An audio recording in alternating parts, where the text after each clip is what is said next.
Hello, welcome to CrossCurrents, produced by the City of Fort Collins in cooperation with the Larimer County League of Women Voters. I'm Barbara Rutstein, the moderator for today's program.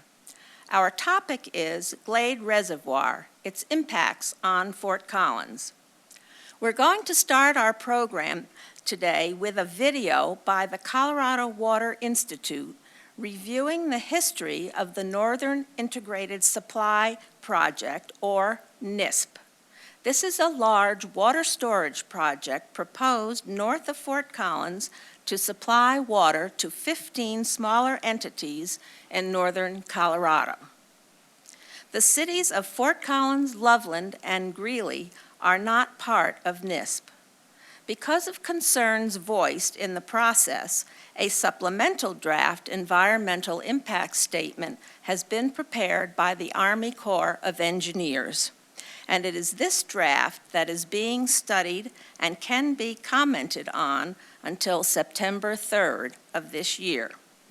Our program will be 90 minutes long, and our panel will discuss the various aspects of the supplemental draft of the EIS after the video. Our panel is, on my right, Mark Easter, board member of Save the Pooter. On his right is Jerry Gibbens, project manager with the Northern Colorado Water Conservancy District. On his right is John Stokes, director, Fort Collins Natural Area Resources. On his right is Kevin Cross, member of Fort Collins Sustainability Group. And on his right is John Vasquez, mayor of Windsor. Welcome to you and to our studio and viewing audiences. Now let's see the video for a brief review and see where we are today.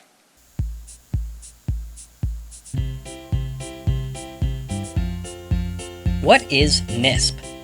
What is SDEIS? Why should I care? This video will answer those questions in a brief overview. If you prefer the detailed version, you can find a link to all 1,500 pages on our website. NISP is the Northern Integrated Supply Project. It is a regional water supply project proposed by Northern Colorado Water Conservancy District, Northern Water, to meet a portion of the current and projected future needs of 15 towns and water districts in northern Colorado. SDEIS is Supplemental Draft Environmental Impact Statement. It is an environmental impact statement because it discloses direct, indirect, and cumulative environmental impacts of the proposed project. It is a draft because the U.S. Army Corps of Engineers, the Corps, will consider comments from the public and federal and state agencies before a final EIS is prepared. It is supplemental because it contains additional analysis since the first draft NISP EIS was issued in 2008. For instance, it incorporates a new common technical platform for EIS consistency between NISP and other proposed projects, such as the Halligan and Seaman Reservoir expansion projects. Why all the bother? The National Environmental Policy Act requires agencies like the Corps to assess the environmental effects of proposed actions prior to making decisions about them, for better informed decisions and citizen involvement.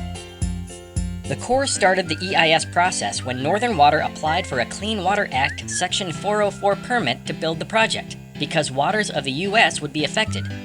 Others involved in the process include federal agencies like the Bureau of Reclamation, the Environmental Protection Agency, and the U.S. Fish and Wildlife Service, state agencies like Colorado Departments of Transportation, Natural Resources, Public Health, and Environment, and local government like Larimer County. What does the NISP SDEIS cover? The SDEIS comes in 2 volumes, 7 chapters, and a set of appendices. Here's what it covers: purpose and need for the proposed project, whether there are any other alternatives to meet the purpose and need that would be less environmentally damaging but still practical or feasible from a technical and economic standpoint, what alternatives were considered, and the alternatives selected for analysis. The areas studied, including breaking up the Pooter into 6 separate segments from the mouth of the Pooter Canyon to Greeley. Potential environmental effects, including cumulative effects. Some of those studied are river flows and sediment transport, Water quality. Wetlands, riparian resources, and aquatic biological resources. Wildlife and endangered species. Land use, traffic, noise and air quality. Cultural, historical, and paleontological resources. Measures that might be taken to avoid, minimize, and compensate for effects to these key environmental resources. What are the major parts of the Northern Integrated Supply Project? The project would deliver water to the 15 participating entities by using Northern Water's existing water rights to divert water from the Poudre River at the Poudre Valley Canal, constructing Glade Reservoir to store about 170,000 acre-feet of water, and constructing a new Gailton Reservoir to store about 46,000 acre-feet of water. The project would require rerouting a 7-mile segment of U.S. Highway 287. What other alternatives did the Corps consider? An environmental impact statement can analyze only those alternatives that meet the purpose and need as stated by the project applicant, and that are practical or feasible from a technical and economic standpoint. The Corps screened all of the alternatives that came out of the 2008 public comment process and dropped out of consideration those they determined did not meet that criteria. Alternatives that did pass the screening process are acquiring and transferring agricultural water rights combined with building a different reservoir called Cactus Hill. Build Cactus Hill and Gailton Reservoirs. Using exchanges to divert some of the water downstream instead of all at the Poudre Valley Canal, combined with Cactus Hill and Gailton. I have heard that building NISP will hurt the environment.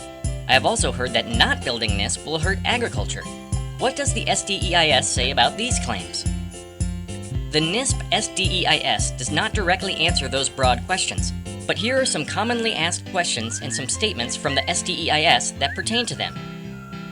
Question: if the project is built, will it negatively affect Poudre River flows? SDEIS: the project as proposed would reduce flows through Fort Collins during the irrigation season. Peak flows would be reduced primarily in May and June in years with average to above average flows. A low-flow augmentation program will release water from Glade Reservoir to help maintain flows through Fort Collins. Question: could temporary rotational fallowing leases of agriculture water prevent permanent dry-up of ag lands while providing the water cities need instead of building the project? SDEIS: the Corps found that the rotational fallowing concept has not progressed to the point of being considered a proven technology, since there are currently no large-scale rotational fallowing programs in Colorado. That doesn't really answer my question about harm to the environment with NISP or harm to agriculture without NISP. For instance, I have heard that 2 prominent local environmental groups believe there are viable alternatives to a new reservoir, such as conservation. I'm glad you brought that up. It gives me a chance to point out that both proponents of projects and opponents of projects have concerns about NEPA's environmental impact statement process. Some say the process is too regimented and doesn't allow for full exploration of options like conservation and managing growth. That it doesn't allow for creative options to meet needs beyond what has traditionally been considered. One concern is that an EIS doesn't directly answer questions the public wants to know. Most don't have time to read 1,500 pages to form their own opinions. Many consider the time and money the process takes to be extravagant. Still, the NEPA EIS process is the tool mandated by the federal government for exhaustively examining proposed projects and all their impacts, and for assuring that the public has an opportunity to share their viewpoints. What happens next? The Corps will listen to, read, and respond to public comment. Key agencies will review the SDEIS in light of their permitting requirements. Northern Water will finalize its proposed comprehensive mitigation plan. The Corps will issue a final EIS. The Corps will issue its record of decision, including mitigation requirements that must be met for it to issue the Section 404 permit. What is the public's role in this decision? The public does not have decision-making power as to whether the project will be permitted. However, the public can learn about the project and share their opinions based on their own understanding of the issues. Public comment was taken at 2 public meetings, July 22nd in Fort Collins and July 23rd in Greeley, and written comments taken by the Corps until September 3rd. Go to our website for details about public input and links to the full NISP SDEIS as well as a PDF of the summary.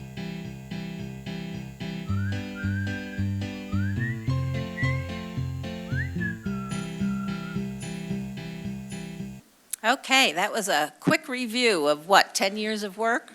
Approximately something like that. Now, before we go into more detail on the supplemental draft, does anyone want to add anything that you think was left out, or something that that's important, or something you disagree with? Yes, Kevin? So I have one small criticism and a short point to make. I think it's great that this was put together and it gives a good first introduction to what the NISP is all about. When it started out saying you can either watch this video or you can read 1,500 pages, that felt a little disabling to me, and there were some chuckles from the audience. There are other options. Save the Pooter is in the process of doing quite a bit of analysis of this and has already done quite a bit for the first EIS. So I would encourage people to check out the material that Save the Pooter has on this item. The quick point that I want to make is first-time viewers, and I've seen this, I think this is my 4th time, might be forgiven if they missed that the need is 40,000 acre-feet of water, delivered per year, and we need storage capacity to deliver that. What that means, and it also talks a little bit about how the NEPA doesn't allow for consideration of other options such as conservation. So I want to make clear that Save the Pooter has put forth a very comprehensive plan for other methods of coming up with that water, primarily through conservation. And that's something that the Army Corps of Engineers just didn't look at because it's not permitted in this process. Thanks. And you're talking about 40,000 acre-feet, not 170. That's right, because 170 is what would the reservoir's capacity, and 40,000 Yes, is what would be yes. delivered annually, is my understanding. Right. Does anybody else want to add anything? Yes. So I wanted to add in too also that I realize that this is a pretty complex project and it's difficult to boil down into a 9-minute video, and so I appreciate the format and the intent and all the work that went into producing this video. But there were, I think, a couple important things that were left out. One is I don't think it really adequately addresses what the impact of the flows would be through Fort Collins. We're going to get to that. I know we are. And so I just want to make that point. But the other thing is it really talks about the public's role at the end. And it says that the public's role is really limited to just providing comments. There's actually a lot more that the public can do and is enabled under the National Environmental Policy Act. Every citizen in the country has the opportunity not just to comment, but to take the agencies to task about what may be in the project or where they may have made mistakes. Save the Pooter sees itself as a law enforcement organization, and we intend to carefully watch this project and the process that goes through and engage in the public sphere and also in the legal sphere if needed, like any other citizen of the U.S. could engage in this process as well too. Okay, anyone else? Anything left out? Barbara, I just had one comment about your introduction. And you mentioned that Fort Collins is not a participant in the project, and that's true. Fort Collins Utilities is not. However, there is a water district that serves Fort Collins residents that is a participant in this project. So Fort Collins Loveland Water District, and I just wanted to be sure that the public knew that. Okay, good. So that's it's why this- I said cities of Fort Collins, Loveland, and Greeley. And that's the south part of our community. Yes, anyone else want to add anything? Sure, John? Barbara, I just wanted to add, as the lone representative of Weld County and the lone representative of one of the participants in the NISP project, I'm looking forward to engaging in some very constructive dialogue. Good, thank you. Yes, Jerry? Yes, I'd just like to add a couple things, and building on what Kevin said, there is a summary document that the Army Corps of Engineers has produced that is also available on their website. That document is more in the neighborhood of around 60 to 80 pages. So for most of us, that does provide a good summary of what's in the EIS. Additionally, I want to just reflect on the scope of the studies that have been done. The NISP participants have spent around $15 million over the last 15 years to study NISP and study its effects on the environment. Just the supplemental draft alone, the work done since 2008, has been close to $10 million. So this is not a light effort. This is a serious effort that the participants have undertook. We've hired the best scientists in Colorado to look at this through the Army Corps of Engineers process. And we just want to make sure that the magnitude of what's been done, the magnitude of the studies have been extensive. Good, thank you very much. So for our viewing public, I've already gone over this with our participants. I've tried to divide this up into 4 sections. And the first thing we'll talk about is water flow in the Poudre and through Fort Collins and Windsor, and changes in the river that may occur. The second thing I want to talk about is water quality and treatment concerns. And third would be the costs of the project to the participants and to Fort Collins. And the fourth would be possible alternatives that were or maybe were not considered. So that way the audience knows and you can direct your questions. And I'll try to remember at the end of what I consider the end of each section, see if anybody in the audience has any questions. And I would caution you to ask questions, not make speeches. Thanks. Okay, so let's get into it. Because there were so many concerns with the original EIS, Environmental Impact Statement, we want to explore how the concerns have been addressed in the supplemental draft. Let's talk first about water flows in the Poudre. So Mark, you want to lead off and let Jerry answer you? You bet. Thank you, Barbara. Yeah, one of the most important concerns that Save the Poudre has about this project is the effect it would have on flows to the river. More than half of the Poudre River's native flows have already been claimed for agriculture before it reaches downtown Fort Collins. And what this project is intended to do is take, depending on the year, 30 to 40% of that remaining flow. Most of that water would be taken off during the June rise. That would be May, June, and July. The Poudre River and virtually every river on the Front Range is organized around that June rise. That's the most critical, most important flows for the river, ecologically, for water quality, for riparian habitat, for wetlands. And this project is intended to take those flows. We're very concerned about the impact it would have on the riparian corridor, on the forests along the river, along the wetlands, but also to water quality. And probably the biggest concern about this is if we lose these flows, the river really is kind of perched at the brink of potential collapse. If this water is taken out, it would be essentially the last straw that would lead to a death spiral for this river. These flows need to be left in the river to make restoration possible, like the types of restoration that the city of Fort Collins is engaged in right now. So that's probably our main concern about the flows. Okay, now Jerry, how would you answer that? Well, a couple points. First, it's undeniable that the water does take water out of the river. That's what it's designed to do. There's 2 water rights that NISP proposes using. First is the Gray Mountain right. That is what we call a flood right. It would be in priority during the wetter years and during some of the average years. Then there's a South Platte Water Conservation Project right, which would do an exchange with agricultural entities, provide them water with the South Platte, and then we would take that water into Glade Reservoir at the Poudre Valley Canal. There's no denying that the flood right does reduce, on average, peak flows. However, those peak flows do continue to occur, and I'll use this year as a good example of that. Peak flows to the city of Fort Collins ranged from 3,000 to 4,000 CFS. Our maximum diversion in the NISP project would range from about 1,000 to 1,200 CFS. So if you took that water off those peak flows that occurred this year, you'd still remain with 2,000 to 3,000 CFS of peak flows through the city of Fort Collins. That 2,000 to 3,000 CFS of peak flows would continue to do work in the channel as far as moving sediment, replenishing the riparian vegetation, There's still room for that water to do the work that it needs to do ecologically and benefit the river. So we put together a plan through the mitigation plan that we think addresses some of the ecological issues so that the project through its diversions can coexist with the ecological functions of the river. Okay, and John, what's your understanding of the amount of water that's needed to keep the river more or less like it is? Right. Well, one of the hard parts about this project, or talking about a project like this, is that we use studies and we average everything out. And so it makes it in some ways hard to have an intelligent conversation about year-to-year variability.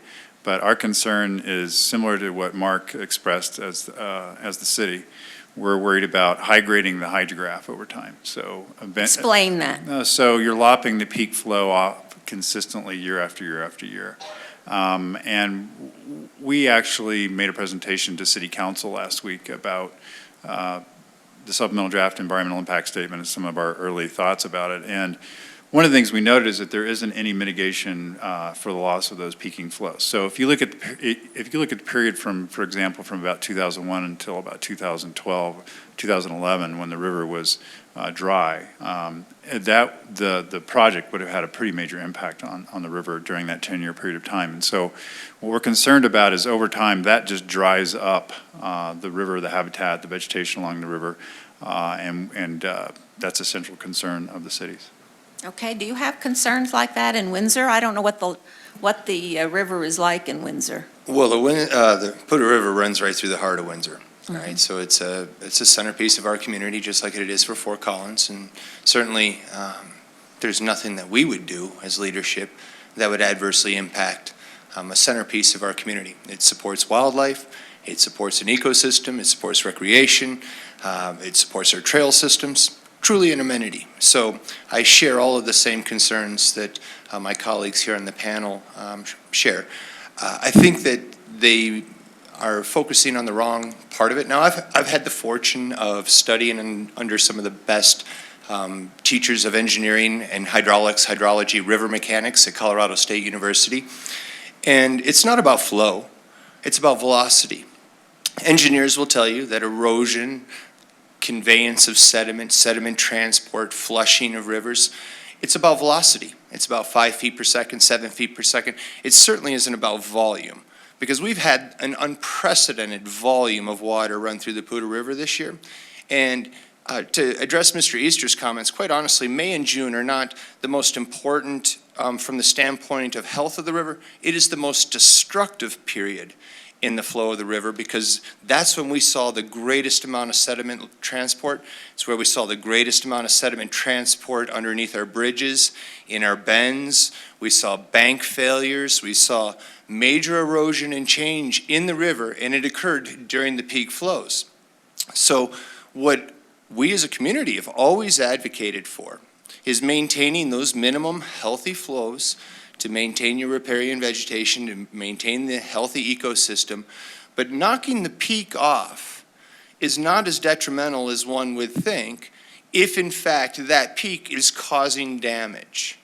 And that's what I think the proponents of NISP are doing, is that out of the last 20 years, 15 out of the 20 years, there's been more water that's left the state that could have been utilized for agricultural use, for municipal use, that just was allowed to pass through the system because there wasn't adequate storage. And so I think that's really the focus of the project, is to maintain all of the healthy environments that everybody is concerned about, but at the same time planning for the future needs of our community and 14 other communities that are also participating in this. So. Okay, Mark. Or let's go to Kevin. He didn't have his say yet. Thank you. I'm not a civil engineer. I did study physics, though, and so the thought that velocity is all that counts and volume isn't seems a little absurd to me. Imagine, for example, that you had a fire hose and we're trying to do the work of the Poudre River with very high velocity and relatively low flows. It seems like you probably wouldn't accomplish the same task as thousands upon thousands of cubic feet per second. But, you know, to continue, absolutely. So I want to respond to a point that Jerry made, which was that the Glade Reservoir would use the Gray Mountain right or a flood right. So ordinarily that would go down the river and would be used by farmers out on the plains rather than being stored in the Glade Reservoir. So that water is currently flushing the river, and it wouldn't if it was taken out before it went down through Fort Collins. And it would also not be available for farmers. And as we know, and we'll get into this more, I'm sure, that's very high quality water compared to the water that would be exchanged. So I'll give up. So Barbara, if I could just actually Sure. complete the thought there, because the absurdity actually really isn't that absurd when you consider the fact that the Colorado River, for example, carries an order of magnitude greater flow than the Poudre River does, but it does it at a significantly less velocity.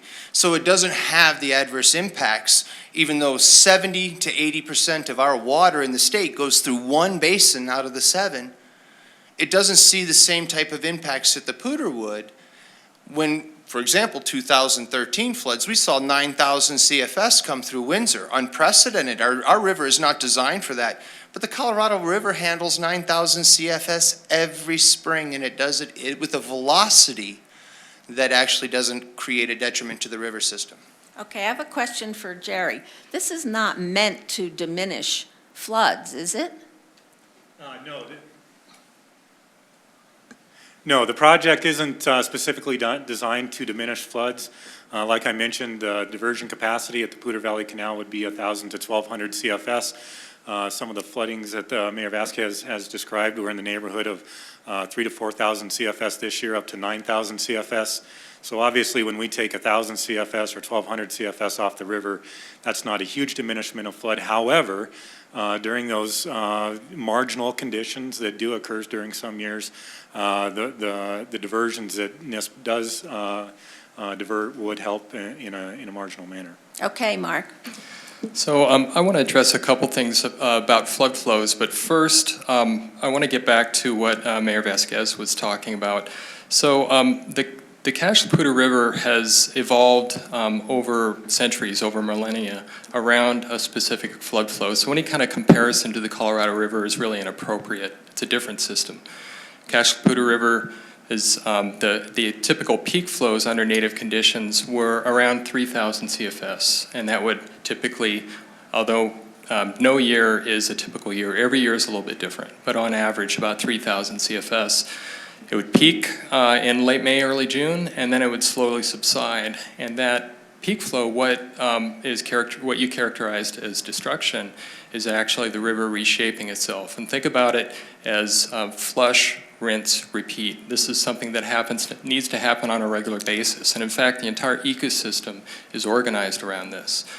And we wouldn't have our cottonwood forests if we did not have the combination of the peak flows and then the gradual drawdown that happened after that time.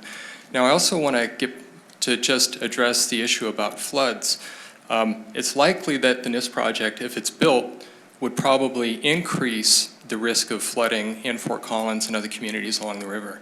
Now, I know that sounds a little bit counterintuitive, but think about it this way. If you reduce the peak flows, which are so important for flushing out sediment and also for clearing vegetation along the river channel would become narrow, it would silt up, it essentially becomes perched, is the term that people use. It's not able to handle as much of the peak flows that it normally would be able to handle. And so when a large flow comes through, which would be more rare, but would occasionally happen, the river would be in less of a position to be able to handle that. And both the city of Fort Collins and the city of Greeley register that concern in the DEIS process, and Save the Poudre shares that concern. Okay, now does the supplemental draft address any of this? That's part of what we're discussing.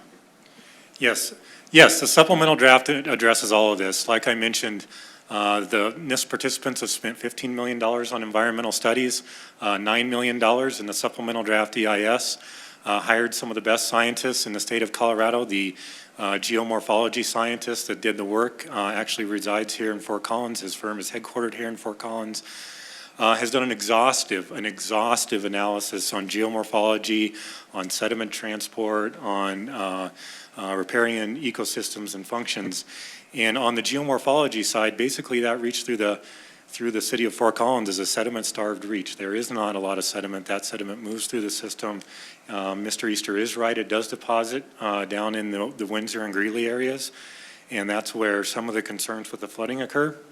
But the bottom line is, and Mr. Stokes had mentioned this earlier, our mitigation plan does not address the peak flow issue, and the reason that it does not is because, like Mayor Vasquez said, that scientific study found that those peak flows, those reductions in the peak flows that we have do not have a significant geomorphic effect in the river, and thus we did not propose mitigation to address that particular issue. Now, our plan does address several other issues that come up, including riparian vegetation and cottonwood forest, but on that one particular issue with peak flows, that scientific study did not find that that was an issue.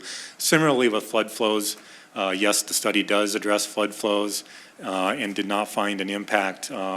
Upstream of I-25, downstream of I-25, there could be a minor effect on flood flows, again, due to that deposition of sediment in those lower reaches of the river. Okay, let's talk about the cottonwoods and the other riparian either problems or not problems that we have.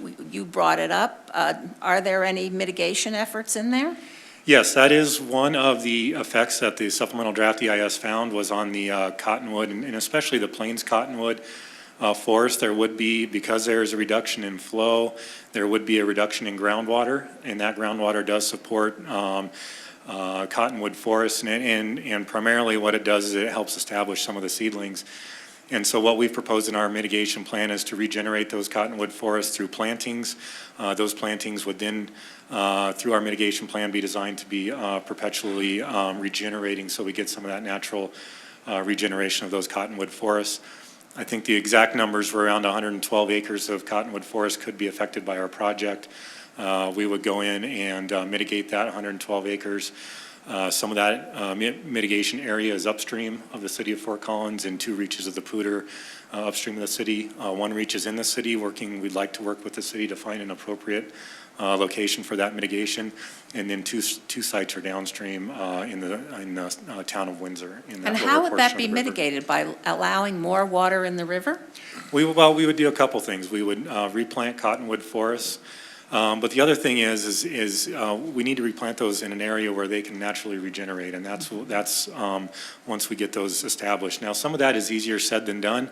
There is adaptive management that's part of that mitigation program, where we would plant those cottonwoods. If we don't have them in the right spot or they're not regenerating, that we would replant those in other areas.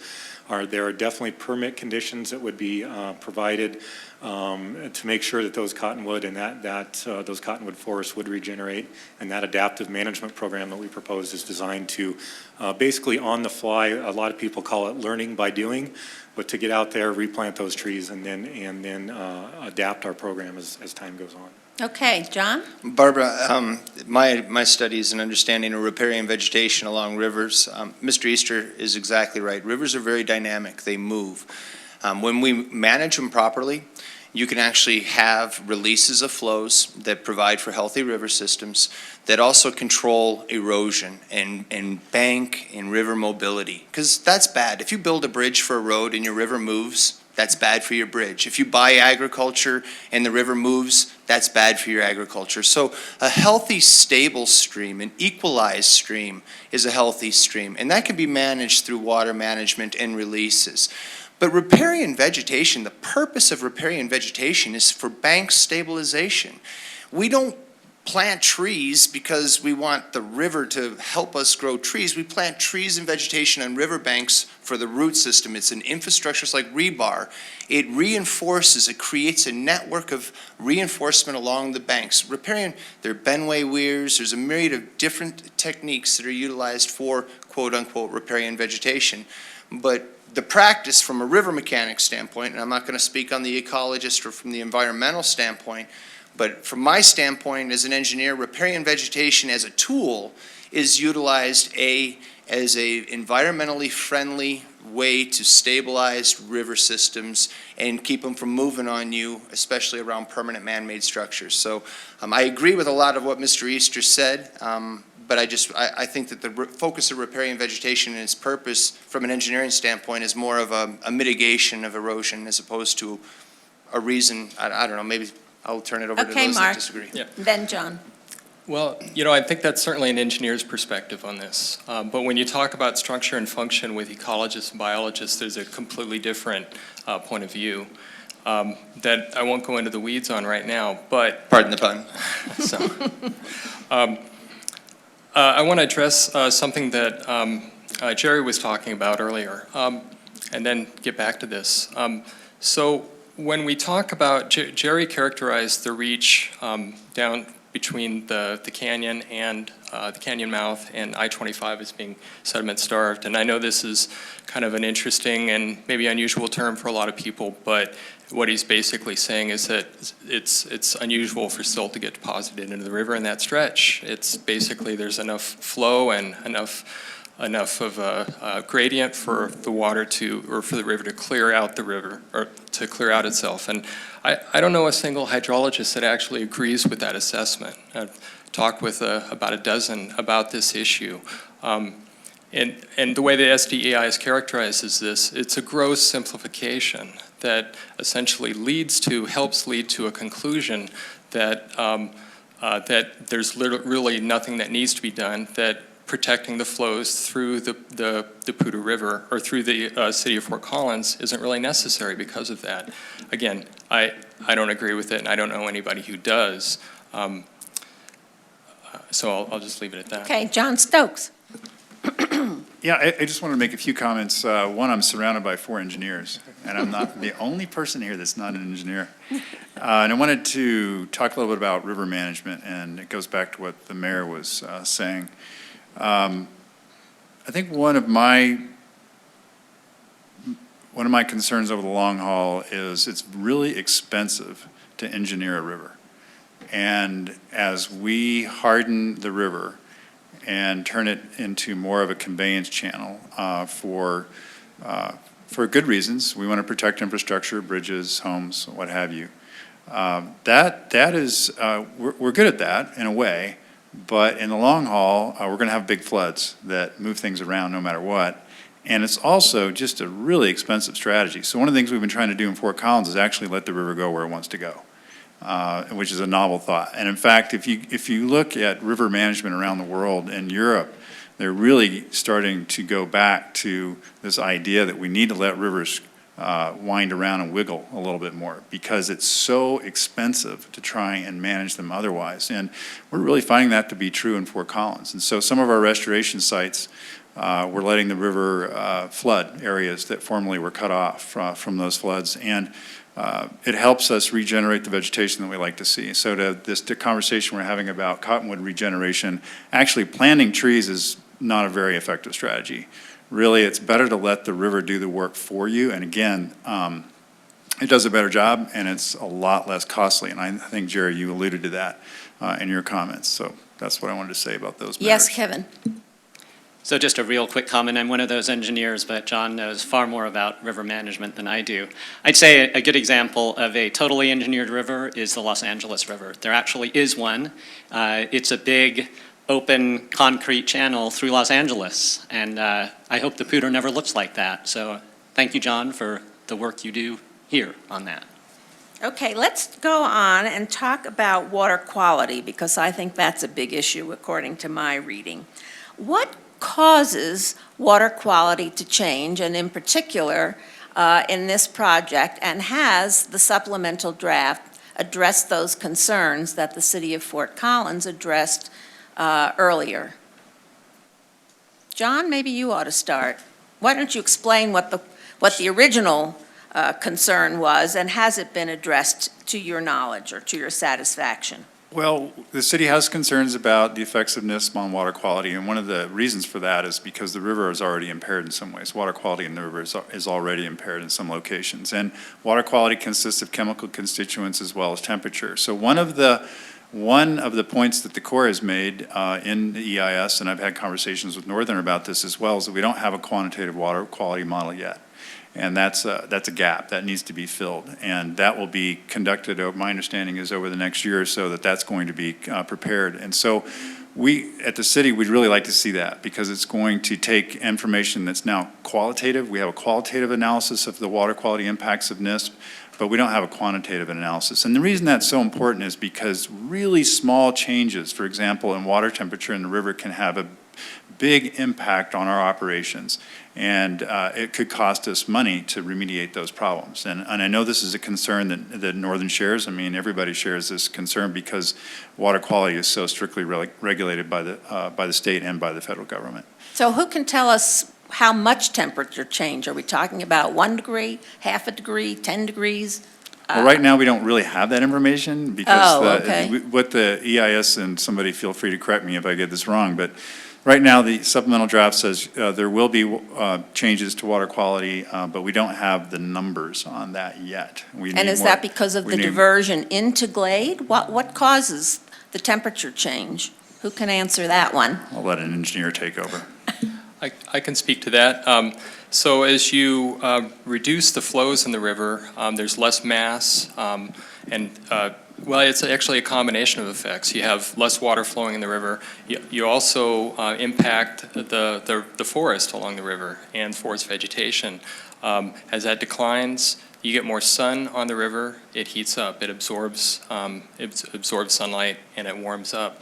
And it doesn't take much of a warm up to create a really big problem. We've got a problem in the river right now with nitrate.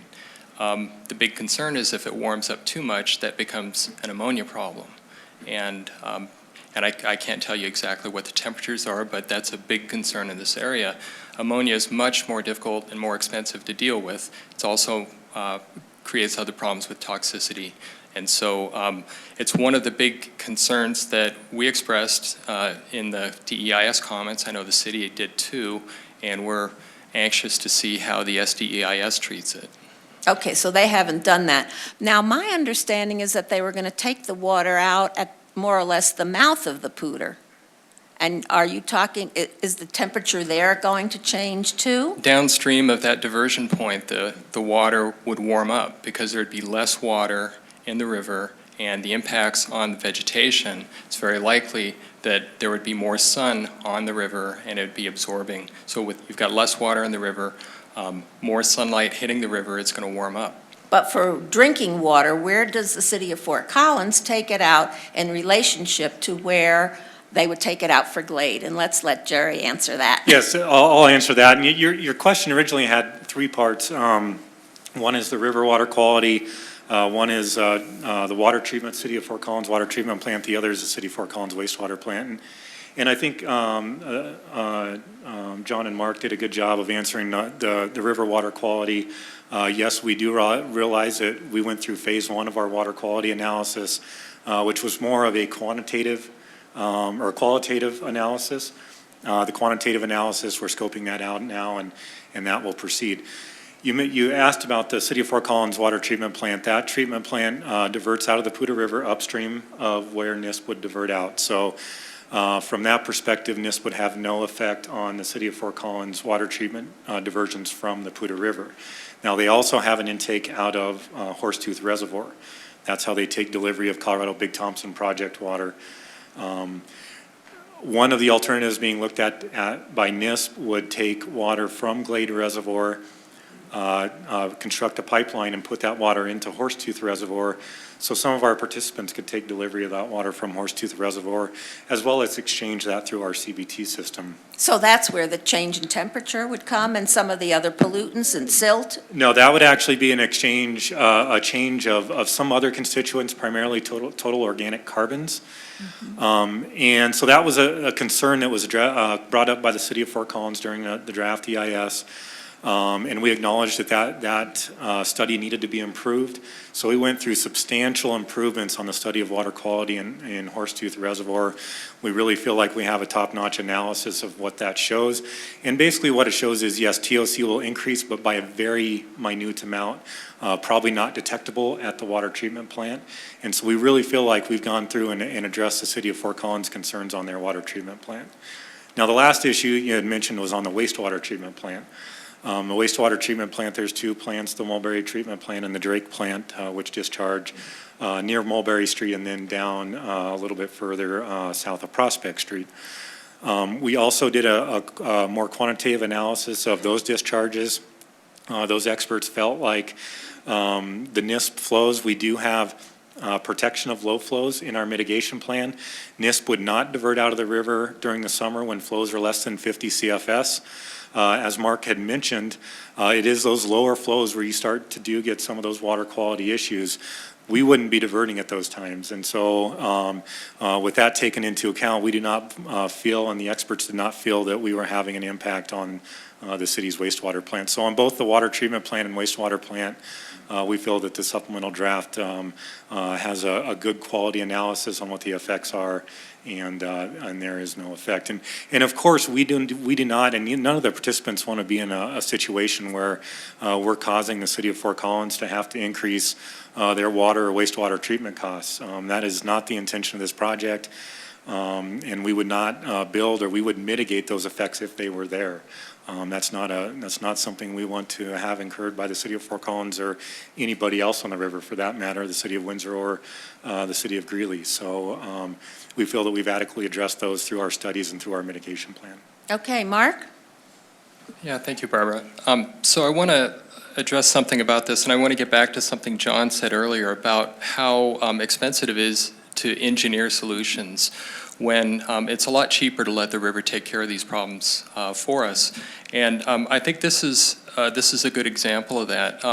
Rivers are very good at cleaning themselves, and one of the reasons the river is struggling right now is because it's impaired. So much water has been taken out of it up to this point. We're at the point now where if these peak flows are taken from the river, we're going to be in a situation where the wetlands along the river are going to be declining. And a study that I've seen on this predicts that up to 700 acres of wetlands and riparian areas along the Poudre River would be affected by this project if it's built. The SDEIS doesn't acknowledge this. Now, one of the important rules of wetlands is in water quality. It's been established through a number of studies that the more wetlands you have, the better functioning they are, the cleaner the river is. And so our concern here is that if we lose these wetlands, if we lose these riparian areas, it's going to be a big impact on water quality downstream. John, does Windsor treat its water, and you must have a sewage treatment plant, or do you get water from somewhere else where it's already been treated? So our potable water is provided to us by three sources. We get some from Greeley Water, we get some from North Weld Water, and we get some from the Fort Collins Water District. We do have a regional wastewater treatment plant, so we take sewage and we treat it for Severance and many of the unincorporated Weld County residents as well. So we're actually in the process of doing a study, finding a location for a potable water treatment plant. Number of challenges for Windsor. We talk about water quality. Quite honestly, our water quality issues have nothing to do with temperature. Our water quality issues have to do with agriculture and the tailwater and the runoff that comes off of agriculture and return flows back to the river. So there's lots of nitrates and phosphates and things that you would find in typical fertilizers. So our water quality issues really have nothing to do with temperature. And quite honestly, I think that the question has merit and is warranted to be asked, but I think it'll be proven at the end of the day negligible when you're only pulling flows off during the peak flows. And again, my colleague in physics would also probably acknowledge that water, as far as a conductor of heat and being able to retain heat, and I think that pulling 1,000 CFS off of a 9,000 or 4,000 or 5,000 CFS river, and again, we're talking about mountain runoff water, I think you're going to see the temperature impacts are going to be negligible. If we were pulling from the summer, I think Mr. Easter's absolutely right. They would be significant. You'd see algae, you'd see vegetation. I think you'd see a lot of things change in the river. But again, it's not my area of expertise. I think the question has merit. I look forward to the results. From the 10,000-foot view, I anticipate the results are going to show that temperature is going to be negligible. There's going to be other water quality issues and constituents that are going to be of a bigger concern aside from temperature change. Certainly, as a community representative and understanding the challenges that Fort Collins and a number of other communities have in northern Colorado in managing their water resources, it's imperative we all sit at the table and have this discussion. We all share the same concerns. We want a healthy river. We want healthy wildlife. We want good water quality. We want the amenities. But here's the reality. You know, Fort Collins, okay, you guys are fortunate. You've got your bucket, you've got your water storage, and so does Greeley. They've built all their high country buckets.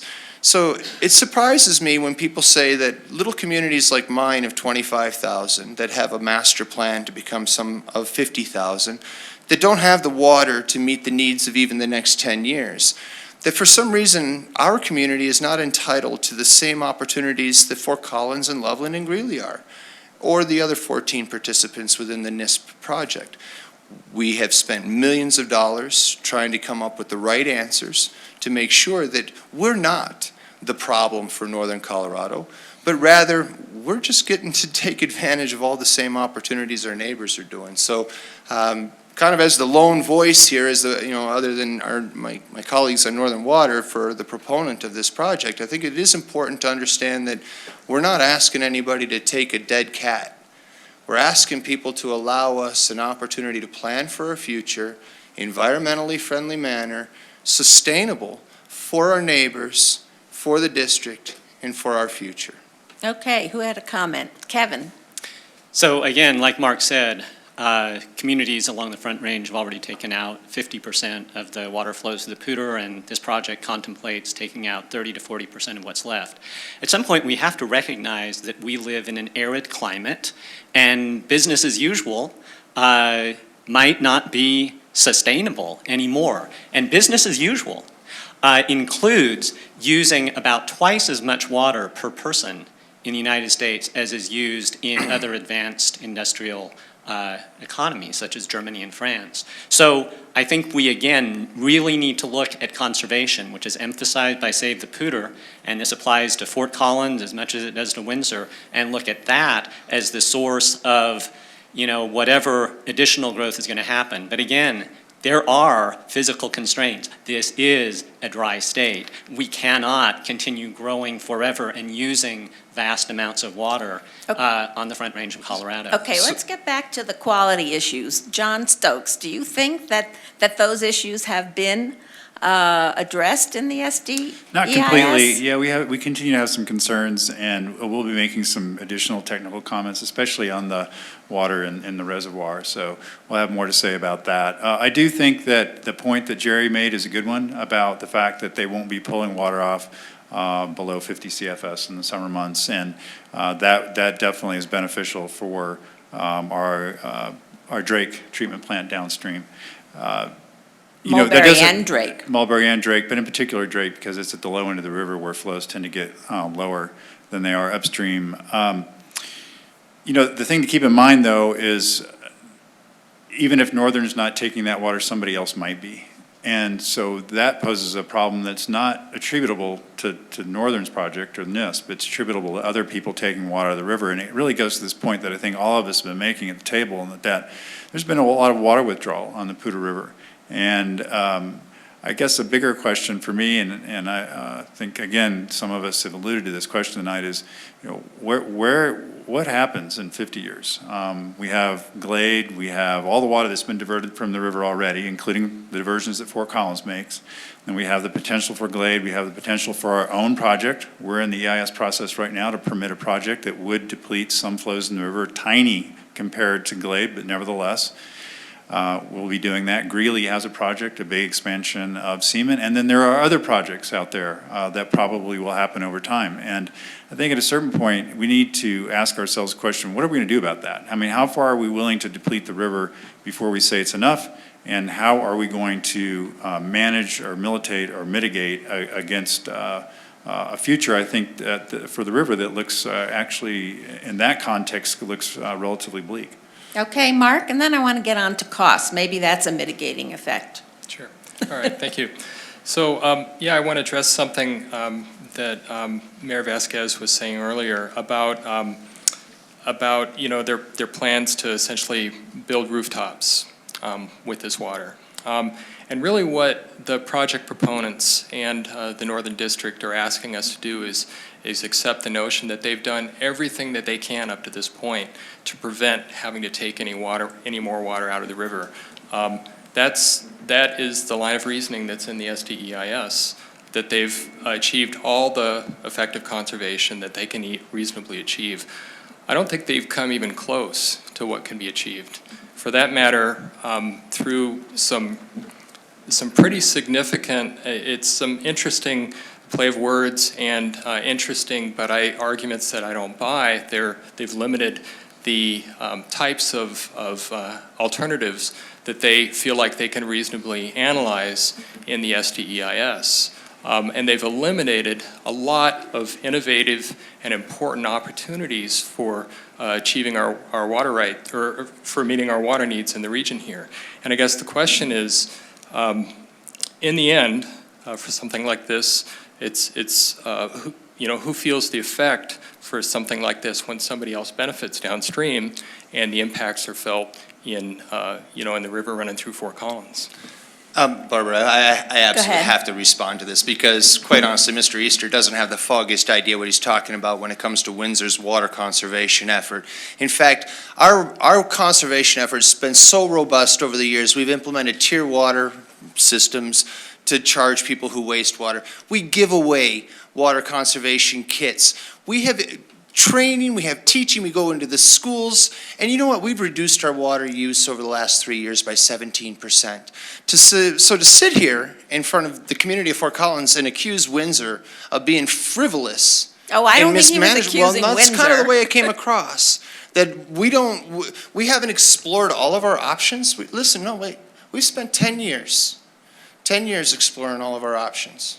Okay, Okay? good. We've been a very big part of good stewardship and being environmentally friendly and being conservationists. But anybody who wants to sit here and say that conservation is the only solution is fooling themselves. Nobody's saying that conservation is the only solution. But that's what you implied, though, Mr. Easter. No, I'm not. I'm saying that there's water fallowing agreements. Those were dismissed through a technology that has not been proven out yet? Well, not proven unless you go talk to the city of San Diego, where they're achieving, it's almost 500,000 acre-feet of water. This is Colorado. So, well, it's a proven technology in that state and other regions. It's also being explored in a number of places here on the Front Range. There's also this notion of growth displaced water. Looking at the water, City of Windsor and other communities are planning to grow onto irrigated water or irrigated lands in the area that surround them. There's water on those lands that could be used. And we utilize that, Mr. Easter. We implement irrigation systems. We mandate dual systems in our community right now so that we don't take treated water and throw it on the ground like other dumb communities do. We actually take raw water. That's not really what we're talking about here. No, it is, because it goes back to the fundamental foundation of your premise, in that Windsor wasn't doing all that it could do. I think he's talking about 15 communities, not all Barbara, of them. but this is an Hey, important... I'd like us to take turns like we were talking about Yes, at the beginning. yes. So, Sure, go Mark ahead. was talking. Obviously, you guys are together, so please, go ahead. I'll just close with this. Well, you shouldn't stop interrupting. There's a lot more opportunities to achieve the objectives here than just building new reservoirs and taking water out of the rivers. That's an easy source. That's the solution that's been pursued for a century and a half here in Colorado. But when the only tool you have in your toolbox is a hammer, everything looks like a nail. If the only solution you perceive is to build new reservoirs and take water out of rivers, it's important to start looking at other solutions here in a really serious way. Take them seriously, because those solutions are going to have to be implemented at some point. We're saying the time is now while we can still keep our rivers alive. Okay, yes, go ahead. Yes, I need to address that as well. Mayor Vasquez has spoke on the behalf of the town of Windsor, but I need to mention on the behalf of the other 14 participants, they are in the same boat. They have implemented conservation measures. They have very aggressive conservation programs. They have reduced their use by 20% in the last 10 to 15 years. That is a substantial reduction. In addition, the supplemental draft EIS looks at additional conservation measures in the order of magnitude of an additional 25%, and the project is still needed. Do the math, that's a nearly 50% reduction in demands that the participants have either done already or will do in the future, and the project is still needed. Mr. Easter is right. Conservation is very important, and the participants take that very seriously, but it's not the only solution. You look at the state water plan. The state water plan says exactly the same thing. Conservation is very important, but it's not the only tool in the toolbox that needs to be used to meet the future demands of our communities and our state. And so I think that's very important that the mayor brought that up, and I just wanted to reiterate that for the other 14 communities because they feel exactly the same way. Okay, good. Let's talk about costs. I have read, I think in one brochure, that the project would cost $500 million, and somewhere else, I think, I don't remember where, I read it would be $800 million. And then someone told me that the cost has gone from $9, and I think it's a reliable source, from $9 per acre foot to $23 per acre foot.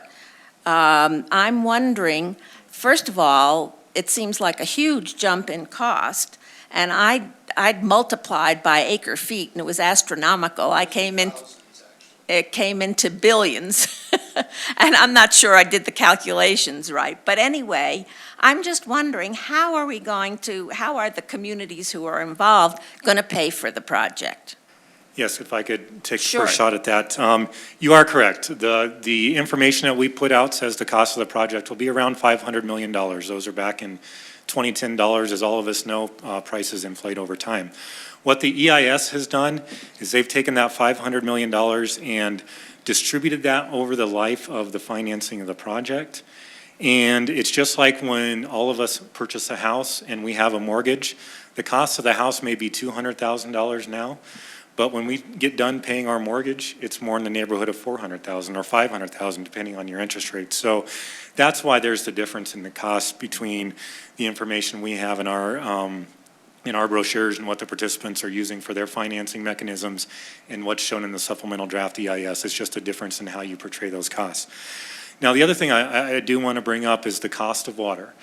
At the $500 million range, that equals about $12,500 per acre foot of firm yield delivered.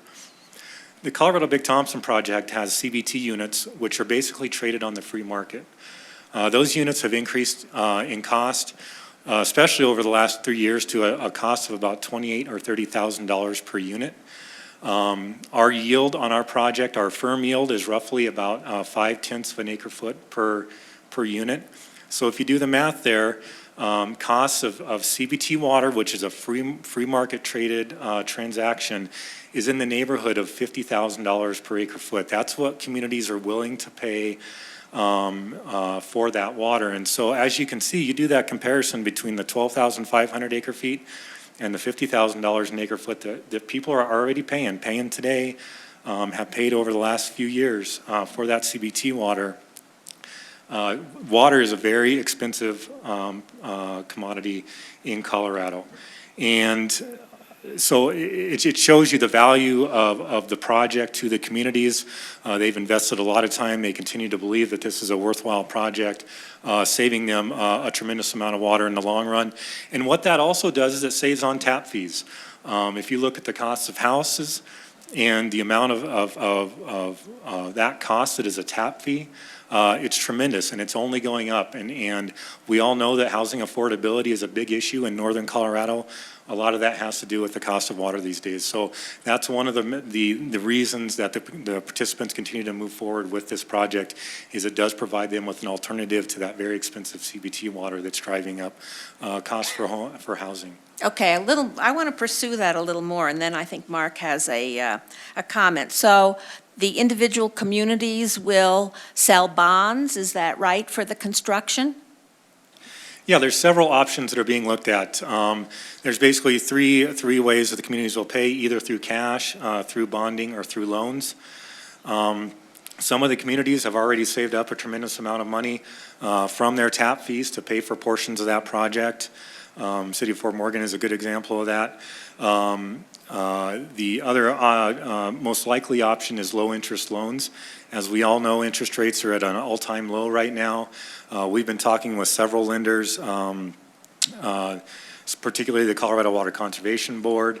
They've got low-interest loans that are available, as well as a couple of other government organizations out there that really have low-interest loans available for community development, and in particular, some of our rural communities. They're able to take advantage of some of those low interest rates.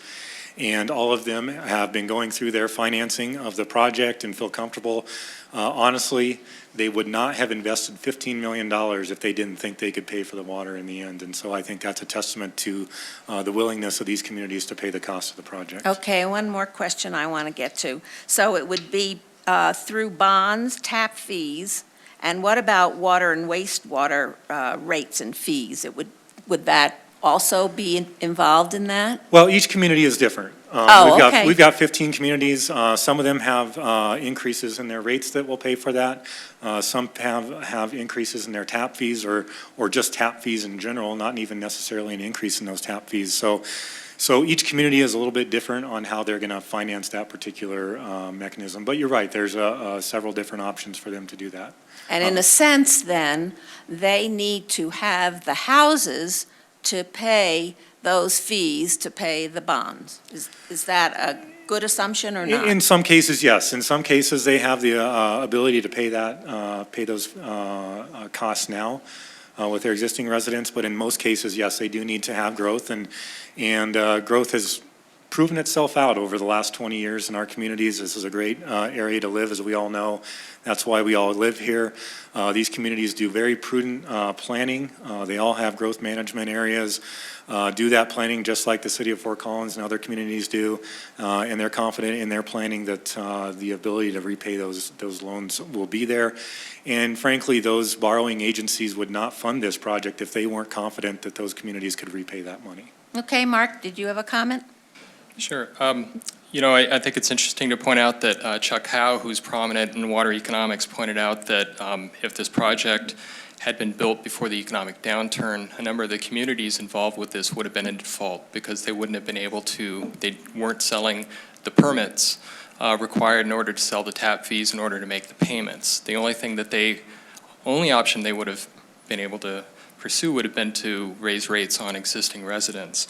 But there's a number of issues that Save the Pooter is concerned that haven't really been taken into account in the costs. And a really important one is the value of the oil and gas resources under the Gailton Reservoir. Now, the SDEIS dismisses that by making the assumption that those resources would be played out by the time the reservoir is built. Well, if under the current schedule what's being proposed and looking at what the current cost of oil and gas is and what it's projected to be over the next decade, that really doesn't appear to be the case. And the value of those resources, it's a little uncertain right now, but there's already about 50 wells. Some of them are producing right now, some are not. And there's a number of permits that have been put in place and others that are being considered for that area. But the value of those wells could be equal to the cost of the project alone. But we're certainly talking about hundreds of millions of dollars of that resource. Now, I'm somebody who doesn't want to see that resource get extracted. So the climate crisis is something that's really important to me. But at the same time, I don't think Noble Energy and potentially the other owners of those resources are going to walk away from that. There's some compensation that would be required. And I think that's something that the SDEIS and the Corps and the project participants really, a lot more attention needs to be paid to that. The cost of this project is likely going to be a lot more expensive than it was currently being portrayed. Okay, Kevin? If I can get away from the cost issue for just a second to pick up on what Mark said about the oil and gas wells that are in the area that would be developed. Now you have oil and gas wells that you got to cap and you got to keep them sealed for the life of the reservoir. You have some water quality issues to deal with. And, I think it's important that we consider those too. I do hope that we get to talk about climate and atmosphere, because that's my primary interest in this, and there are some deficiencies in the SDIS as far as that goes. Okay, Thanks. I'm going to let you answer, then we'll go to your question, and then I have a question about Fort Collins. Yeah, I would like to address that, and Mr. Easter is correct. There are oil and gas wells at the Gailton Reservoir site.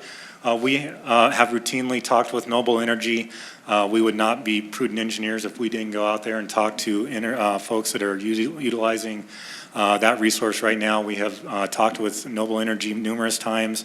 We are keeping track of their production. They are well aware of our plans, and we have plans in place to phase those wells out with them over time, compensate those for any remaining residual oil and gas that doesn't get pumped. Basically, all of those wells that are at that site right now are vertical wells. Those vertical wells will be played out within the next, it's difficult to tell, but next 10 years. That timing works well with the implementation of Gailton Reservoir.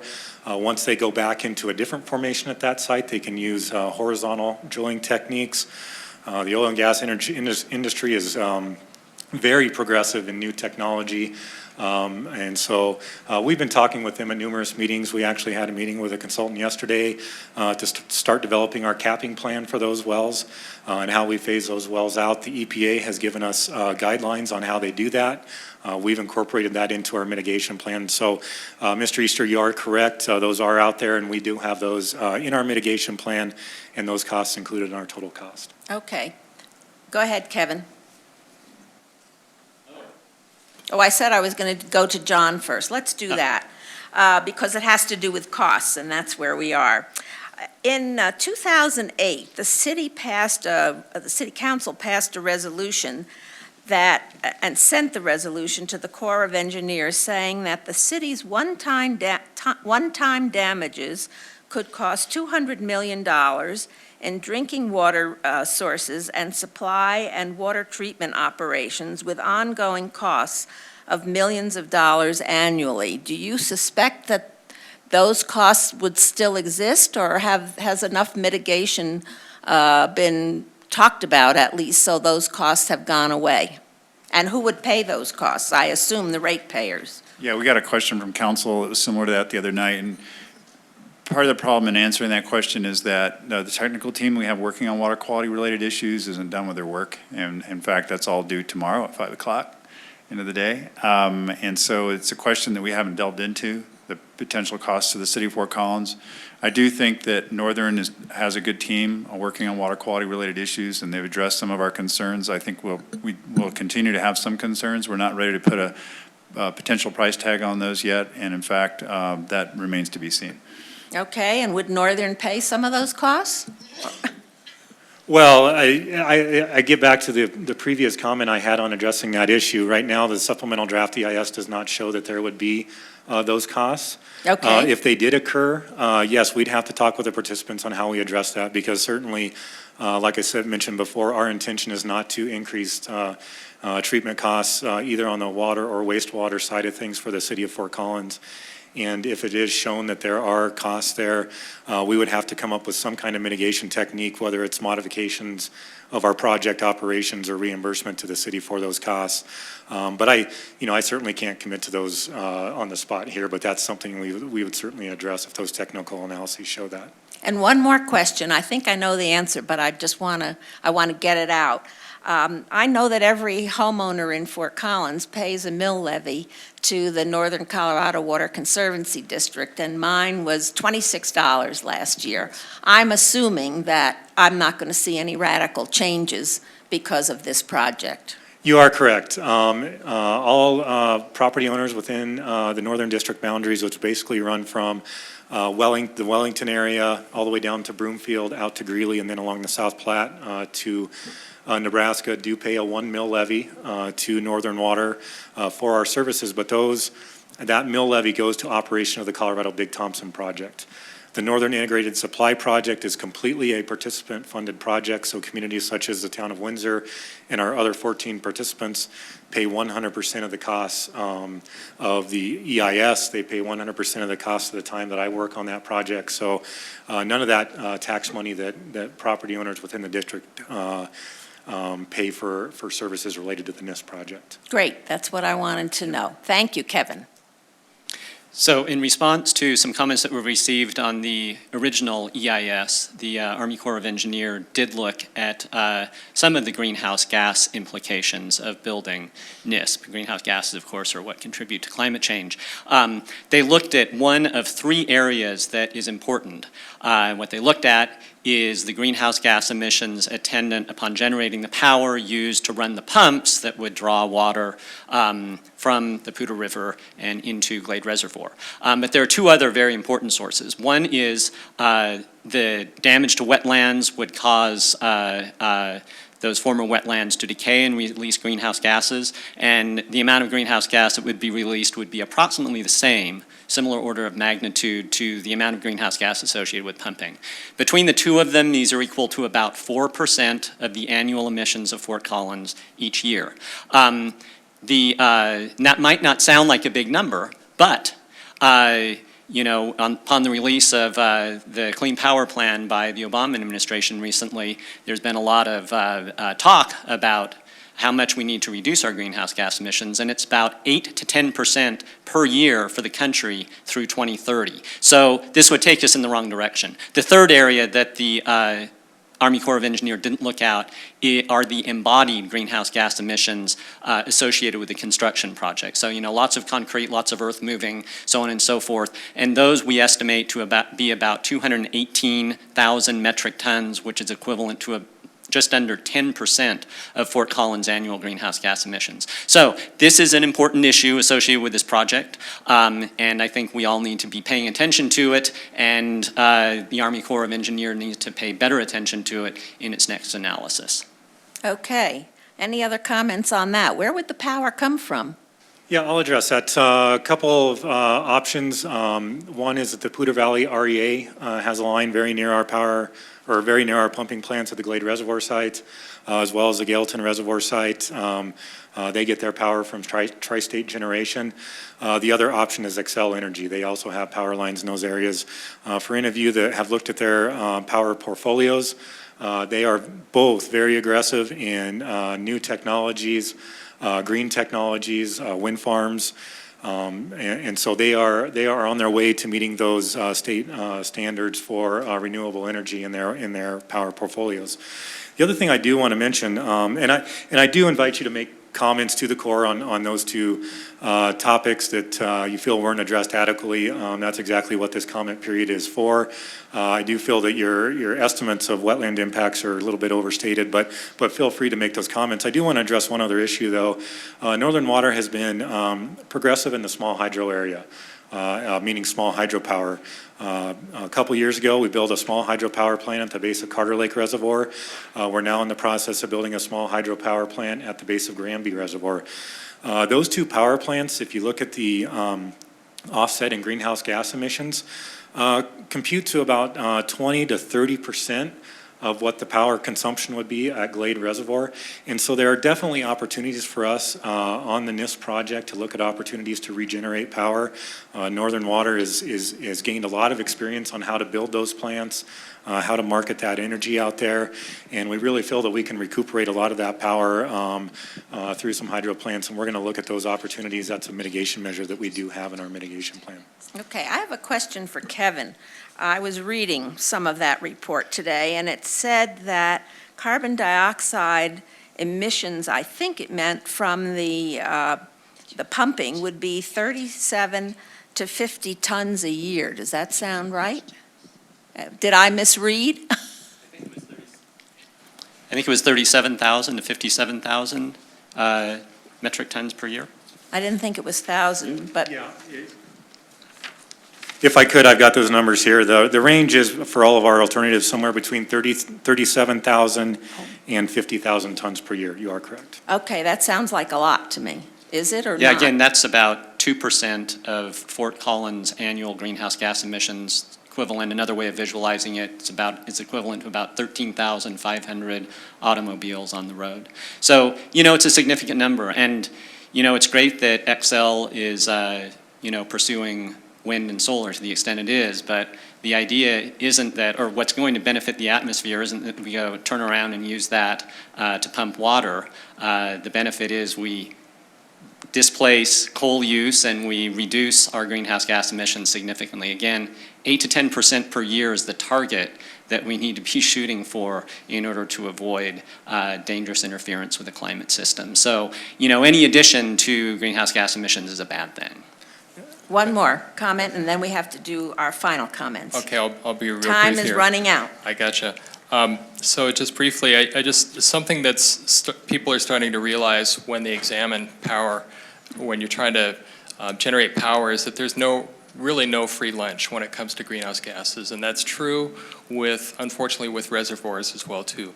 Reservoirs are major sources of greenhouse gases, and the science is emerging on that. It's relatively new. And so, and I'd be happy to talk with you about that, Jerry, and provide you with some of the latest work on that. I think it's important to recognize is that hydro is not necessarily clean, even though it's been viewed that way for a long time. Okay, I think we have 2 questions from the audience. My name is Janice Lynn. I've lived in Colorado all my life. My father used to work for the Bureau of Reclamation, so I'm familiar with dams and the Cadillac Desert that was created by the Bureau of Reclamation and others. I just want to say that I think there's a kind of disingenuousness about the water usage, particularly when the same people that are promoting millions of gallons in fracking that is colliding with our water usage, and having people even take it out of their city water in some cases. Do you have a question? Yeah. No, I'm just saying that I want to see, no, I don't have a question. Except that I just can't stand the fact that we're going on this trajectory towards growth, and that's just the way I see it. I think that Okay. statement was directed towards me. And just for the record, Windsor does not currently sell any water to oil and gas. We have a policy that we don't, our potable water supply, we're dependent on other communities, so the notion that we're building this so we can sell water to oil and gas, that was something that was implied. We're not currently selling any water to oil and gas. Okay, another question. Good evening. My name is Michael Prusnick. I'm a Fort Collins citizen in the Fort Love Water District. I believe the video and the panel said in the beginning that the Corps would only consider proven technologies and that at least one technology was rejected for being unproven. During the discussion tonight, I thought I heard Jerry say during the cottonwood relocation that we'd have to learn by doing, and that Mark said that the bonding wouldn't have worked with the recessions. These seem to be 2 unproven technologies to me, and it seems to be creating a different standard for the proponents and the opponents. Could you talk to that a little bit, please? Thank you.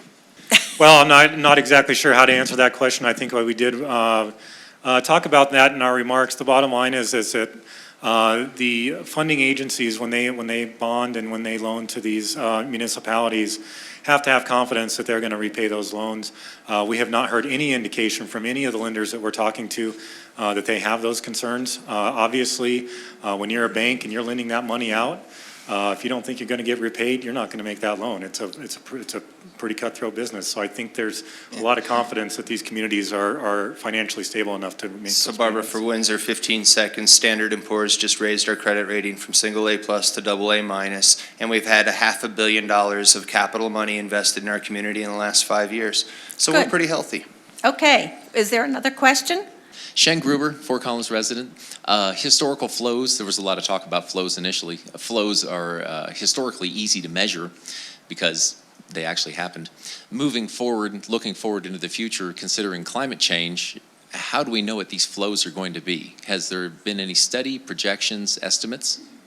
How accurate are your numbers? Go ahead, quickly. That's a great question. I think that's something we need to pay a lot of attention to. When you look historically at the climate record, there's been a number of long, significant droughts that have shown up, and they've actually recorded in trees. A tree ring analysis that was done in the Poudre River goes back to about 1600 on this, and it shows a number of significant droughts running in the 20 to 30 year range. During that time, there's really no amount of water storage that would have gotten community, that you essentially can't store enough water during a drought that period to really help yourself. You're doing way more damage than you would help. And the big issue here is that the projections with climate change is that those droughts are going to get deeper and longer, and the wet periods will be wetter and will basically be more intense. So when it rains, we'll get more rain in a shorter period of time. When we get droughts, it's going to be drier and for longer periods. Okay. And yeah, I'd like to build on what Mark just said. He said a really key point. He said, when it rains, it's going to rain harder. Well, what that means is we need to store that water for use during those longer droughts. Regardless of what you think about climate change, we do look at those numbers, we do look at those projections, and regardless and it's all over the board, really. The science isn't down to a point, especially on the Front Range of Colorado, where we know if we're going to be drier or wetter. We do know warmer. Warmer is pretty standard, but drier or wetter is a little bit different ballgame. But the bottom line is, regardless of that, storage is a key aspect to be able to maintain our water supplies. Okay, now for your final comments, and now you only have 40 seconds because we talked too much. Tell us what you want the audience to take away from this. What's the most important thing advice you can give to the audience? Let's start with John and just go here, and then I need a minute or two. So in 40 seconds or less, the single most mismanaged resource in the entire state is water. It's analogous to this. You go to the grocery store, you buy all your perishables one time a month. Because you have no storage, no refrigerator or pantry, you're forced to prepare it all at once and hope you can get to the end of the month. This is what we do with our water. We have peak flows. We have no place to put it. We hope we have enough to carry us through to the end of the irrigation season.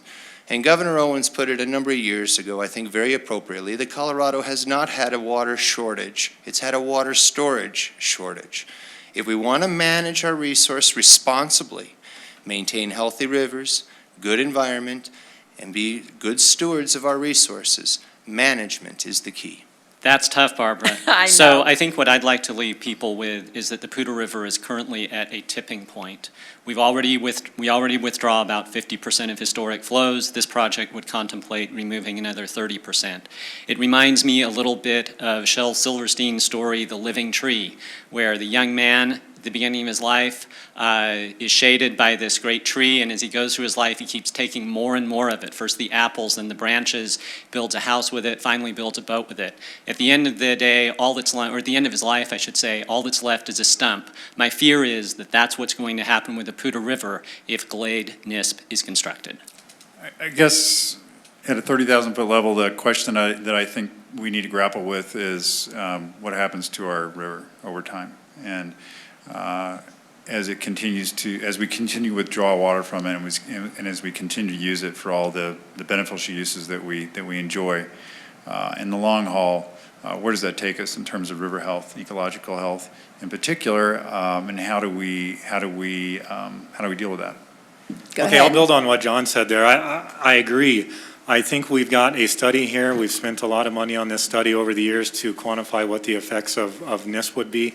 I really think we've developed a project here that supplies a firm, reliable supply to our participants, while being able to, through our mitigation plan, through working with partners in the river, be able to not only mitigate our effects, but improve the health of the river. We've proposed a 10 CFS release from Glade to get rid of dry up points during the winter, which would have a huge beneficial effect to aquatic species. So I think just having that bucket there provides us with some great opportunities to improve the river. And we really look forward to working with the city and others to integrate NISP into the management of the river and come up with some good concepts. We're all very smart guys up here and a lot of smart ladies out there as well to improve. I try to improve the health of the river. Okay, Mark. I guess what I'd leave everybody with is that we're at the point now where if we're going to protect our rivers, keep our rivers alive into the future, we've got to dig deeper into other solutions. We can't just keep building new reservoirs and building more storage. That's just not going to get us there. We've got to keep our rivers alive. And I don't accept the notion that the project proponents, Northern Water and those 15 communities, have done everything they can to prevent us from destroying the Cache-la Poudre River. We've got to keep it alive. Let's save the Poudre. Okay, thank you very much. Especially want to thank the Colorado Water Institute for the video. our panelists, who I think were very good, and to our studio and viewing audiences. This CrossCurrents program will be rebroadcast at various times during the month. Please check your local listings for the exact dates and times. The video is available at the League of Women Voters website. So thanks everyone for your participation, and thank you for a very good audience.